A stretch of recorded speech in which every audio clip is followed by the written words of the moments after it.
अब से 24 घंटे से भी कम वक्त में हम सभी के सामने यह तस्वीर साफ हो जाएगी कि जम्मू कश्मीर में आखिर किसकी सरकार बनने जा रही है।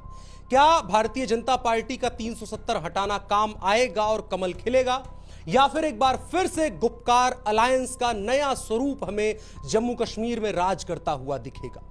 इंजीनियर राशिद की भूमिका क्या रहने वाली है, टीवी चैनलों पर दिखाए जाने वाले आंकड़े क्या वाकई जमीन पर नजर आने वाले हैं, महबूबा मुफ्ती की पार्टी की तरफ से कौन सा ऐसा बयान आ गया जिसके बाद भाजपा की टेंशन बढ़ती चली जा रही है, और आखिर उमर अब्दुल्ला परिवार की नींदें क्यों उड़ी हुई हैं, और साथ ही साथ कौन से ऐसे 5 विधायकों को भारतीय जनता पार्टी ने अपनी संवैधानिक शक्तियों का इस्तेमाल करके बना लिया है, जिसके बाद कहा जा रहा है कि बीजेपी काउंटिंग से पहले ही 5+ में चल रही है। टीवी चैनलों पर आंकड़े हमने देख लिए हैं, अब बहुत सारी बहस हो चुकी है, लेकिन इस वीडियो में हम आंकड़ों पर चर्चा नहीं करने जा रहे हैं। चर्चा किस पर करने जा रहे हैं? कुछ अहम सवाल जैसे कि जम्मू कश्मीर का भविष्य क्या होने वाला है, क्या यह चुनावी राजनीति के बाद बनने वाली सरकार जम्मू कश्मीर को बेहतर भविष्य दे पाएगी, क्या अलगाववाद दोबारा से नए सिरे से सर उठाएगा, क्योंकि खूब अलगाववादी चुनाव इस बार लड़े हैं, लोकतंत्र का हिस्सा बने हैं, और साथ ही साथ जम्मू कश्मीर में भारतीय जनता पार्टी के द्वारा बनाए गए एलजी के रोल को लेकर के अब क्या बातें रहने वाली हैं। अब वहां एक सरकार होगी और एक एलजी होगा, जो दोनों की ताकत आपस में टकराएगी, तो इसके बीच जम्मू कश्मीर कैसा दिखेगा, और साथ ही साथ इन चुनावों से क्या सबक मिला जम्मू कश्मीर को और पूरे देश को। ऐसे ही तमाम सवालों पर बात करेंगे। नमस्कार, मेरा नाम है अनुराग मिश्रा और आप देख रहे हैं शाइनिंग इंडिया। आपसे अपील, हमारे चैनल को सब्सक्राइब करें, वीडियो को लाइक करें, और साथ ही साथ कमेंट बॉक्स में अपनी राय, अपने सुझाव, अपने विचार हमारे साथ साझा करें। कोई भूल चूक हो तो उसके बारे में भी वहां अवगत करा दें। आगे के वीडियोज में हम उनका सुधार करने की कोशिश करेंगे। अब बढ़ते हैं वीडियो में और सवालों के साथ शुरुआत करते हैं। सबसे पहला सवाल कि आखिर जम्मू कश्मीर का भविष्य क्या रहने वाला है जो भी नई सरकार बनेगी। तो इसके लिए हमें कुछ रीसेंट इंसिडेंट्स देखने होंगे, जिनको इतिहास के साथ एक बार तालमेल बिठा करके देखना होगा।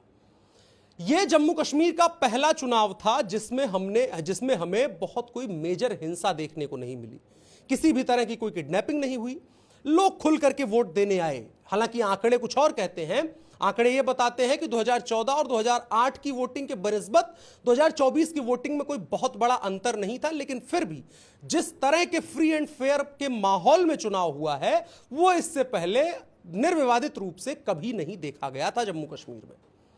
लेकिन जम्मू कश्मीर के चुनावों से एक और सीख मिली। भारतीय जनता पार्टी ने अपनी तमाम कोशिशें कर ली। आज कुछ टीवी चैनल वाले अति उत्साह में भारतीय जनता पार्टी की सरकार भी वहां बना रहे हैं, लेकिन हम अपना एक एग्जिट पोल दे दें अगर, जो तमाम चीजों और परिस्थितियों, दाएं बाएं चीजों को देखने के बाद समझ में आया है, एक बात तो यह स्पष्ट है कि भारतीय जनता पार्टी की सरकार नहीं बनने जा रही है। मैं ये बेहद गंभीरता से कह रहा हूं। भारतीय जनता पार्टी की सरकार अगर जम्मू कश्मीर में बन जाती है, तब एक बड़े गंभीर प्रश्न खड़े हो जाते। लेकिन भारतीय जनता पार्टी की सरकार जम्मू कश्मीर में नहीं बनने जा रही है। कुछ लोग आंकड़े दे रहे हैं कि पीडीपी भी आ जाएगी, फिर इंजीनियर साहब भी आ जाएंगे, तमाम निर्दलीय आ जाएंगे, 5 विधायक भाजपा ने नामित कर दिए, ये तमाम समीकरण बना करके सरकार बन जाएगी। लेकिन ऐसा नहीं होने जा रहा है। जम्मू कश्मीर अभी भी नहीं बदला है।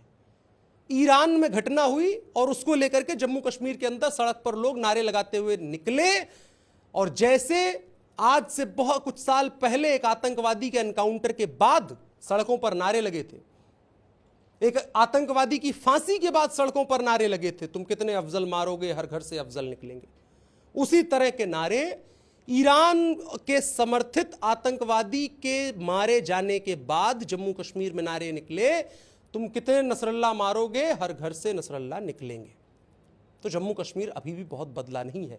अलगाववाद की जो बीज आजादी से लेकर के आज की तारीख तक बोए गए हैं, वो बहुत अंदर तक घुसे हुए हैं, और उन परिस्थितियों में लोकतांत्रिक ढांचा एक बार फिर से बनता हुआ जम्मू कश्मीर में नजर आ रहा है।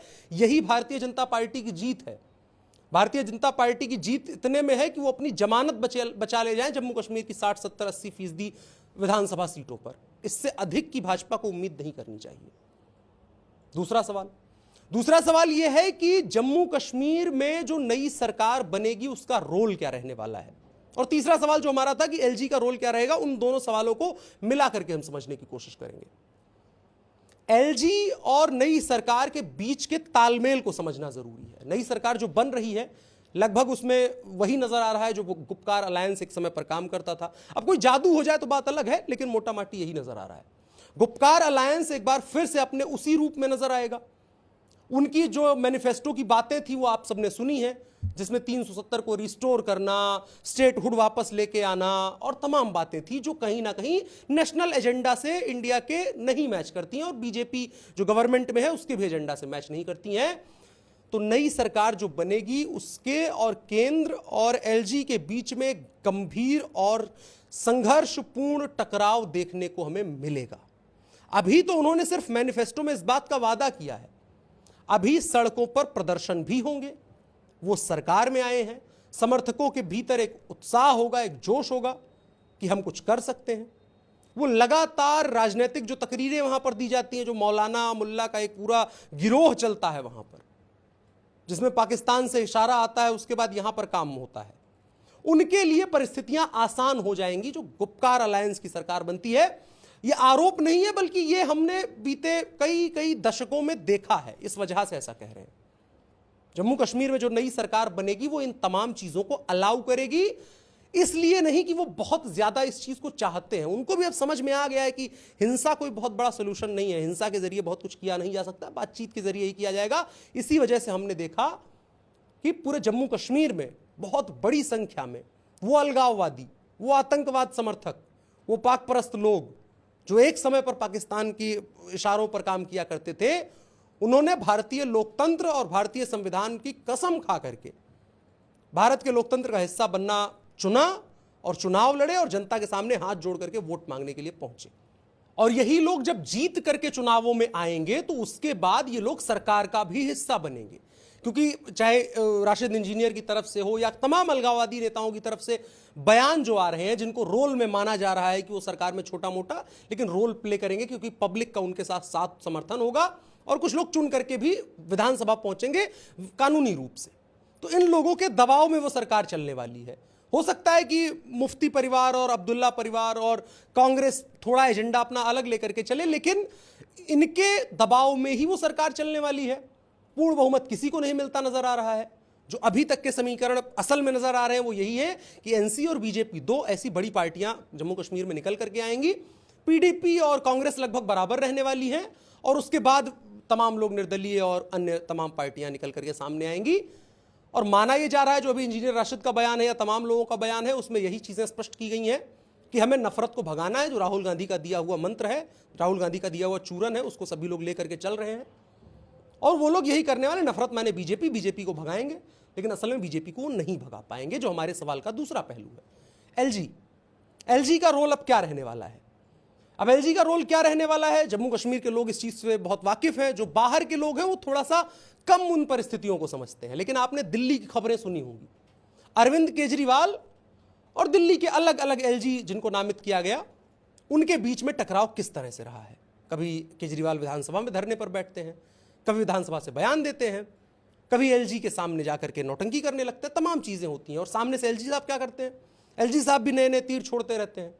एलजी साहब बतौर मुख्यमंत्री के तौर पर नजर आते हुए वो सड़क पर उतर आते हैं इंस्पेक्शन करने के लिए और बयान देते हैं कि सरकार गलत काम कर रही है। तो ये तो दिल्ली है, दिल्ली यूटी है, यूनियन टेरिटरी है, जिस तरह से जम्मू कश्मीर है, लेकिन दिल्ली राजधानी है। दिल्ली के पॉलिटिकल इक्वेशंस अलग ढंग के होते हैं, दिल्ली के मुद्दे अलग हैं, दिल्ली के मुद्दे बहुत छोटे छोटे हैं, लेकिन जम्मू कश्मीर के मुद्दे बहुत बड़े हैं। जम्मू कश्मीर के मुद्दे सीधे नेशनल इंटरेस्ट को अफेक्ट करते हैं। जम्मू कश्मीर में होने वाली राजनीतिक बहस और राजनीतिक कार्यक्रम भारत के राष्ट्रीय जो मिशन है, राष्ट्रीय महत्वाकांक्षाएं हैं, उसको प्रभावित करती हैं। तो वहां एलजी और सरकार के बीच तीखा टकराव देखने को मिलेगा। मनोज सिन्हा साहब को भी एलजी बनाया गया है, अगला एलजी किसको बनाया जाता है या इन्हीं को कंटिन्यू कराया जाता है, ये भी तमाम चीजें होंगी। लेकिन जो भी एलजी बनेगा उसके सामने बहुत गंभीर प्रश्न होंगे और उसकी लड़ाई बहुत तगड़ी होगी, क्योंकि वहां पर न सिर्फ विधानसभा से दबाव बनाया जाएगा बल्कि सड़क से भी दबाव बनेगा, क्योंकि जो नेता चुन करके विधानसभा पहुंचे हैं, वो जिन वादों के जरिए चुन करके पहुंचे हैं, वो जैसी सरकार बनाएंगे और जिस शक्ति के साथ वो नई सरकार बन रही है, स्टेटहुड कब वापस आएगा कब नहीं आएगा वो एक अलग मसला है, हालांकि बीजेपी ने भी कहा है कि सरकार बनेगी, फिर उसके बाद हम विचार इस चीज पर करेंगे। लेकिन जिन वादों को करके वो सरकार में पहुंचे, असल में वो उस वादे को कंप्लीट करने की स्थिति में रहेंगे ही नहीं। जिस व्यवस्था के तहत वो विधानसभा में पहुंच रहे हैं उसके बाद तो टकराव बहुत गंभीर रहने वाला है। तो अब ये तो हो गई वहां की परिस्थितियों की बात। अब अभी राजनीतिक गलियारों में ताजा ताजा क्या चल रहा है, उन चीजों को समझते हैं। एक तरफ भारतीय जनता पार्टी को अगर देखें तो भारतीय जनता पार्टी में नरेंद्र मोदी और अमित शाह, क्योंकि इन दोनों नेताओं की बहुत ज्यादा चीजें वहां पर स्टेक पर लगी है। क्योंकि जब 2019 में 370 धारा को बदलाव उसमें किया गया था, लगभग हटा दिया गया था उसको, उसके बाद भारतीय जनता पार्टी ने पूरे देश में इस बात का प्रचार किया है कि उसके बाद जम्मू कश्मीर में बहुत बदलाव आया है। और चूंकि अब अंदाजा लग चुका है, नतीजे हमारे हिसाब से नहीं आने वाले हैं, ये बात पहले से भी पता थी इनको, लेकिन राजनीति है, माहौल बनाना होता है। अब सवाल यह हो गया है कि अब बैकफायर मामला कर सकता है।